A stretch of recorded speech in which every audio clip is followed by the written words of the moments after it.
देश के पहले प्रधानमंत्री पंडित जवाहरलाल नेहरू का जन्मदिन है। इस दिन को बाल दिवस के रूप में मनाया जाता है और इसका कारण है कि इन्हें बच्चों से काफ़ी प्यार था और बच्चे इन्हें चाचा कहकर भी बुलाते थे। देश के पहले प्रधानमंत्री का जन्म आज ही के दिन उत्तर प्रदेश के प्रयागराज में हुआ था। कहते हैं कि नेहरू ने देश की राजनीति को नई दिशा दी थी। बताया कि उनके राजनीतिक जीवन से बिहार को एक नई दिशा मिली थी। बिहार के पटना के बांकीपुर में उन्होंने पहली बार कांग्रेस की सभा में उन्होंने भाग लिया था। इस दौरान कांग्रेस खुले मंच की राजनीति की ओर ध्यान दे रही थी।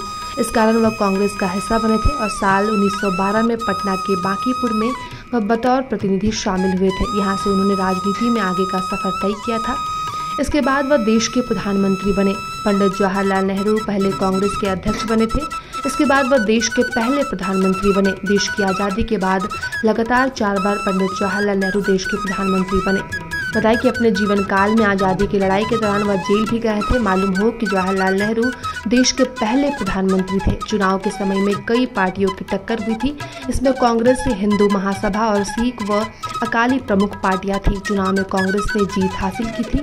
पंडित जवाहरलाल नेहरू को साल 1955 में भारत रत्न से सम्मानित भी किया गया था और इन पर कई बार जानलेवा हमले भी हुए थे। ये पूर्ण बहुमत सरकार में गणतांत्रिक और लोकतांत्रिक देश के पहले प्रधानमंत्री थे। ये हमेशा स्वतंत्रता के पक्षधर थे और इन्होंने प्रेस की स्वतंत्रता की भी बात कही थी। इन्होंने कहा था कि प्रेस की स्वतंत्रता बरकरार रहनी चाहिए। पंडित जवाहरलाल नेहरू ने लॉ की पढ़ाई की थी और 15 वर्ष की छोटी सी उम्र में ये इंग्लैंड पढ़ने के लिए गए थे। महज 20 साल की उम्र में इन्होंने बैरिस्टर की उपाधि ली थी और भारत वापस लौटे थे।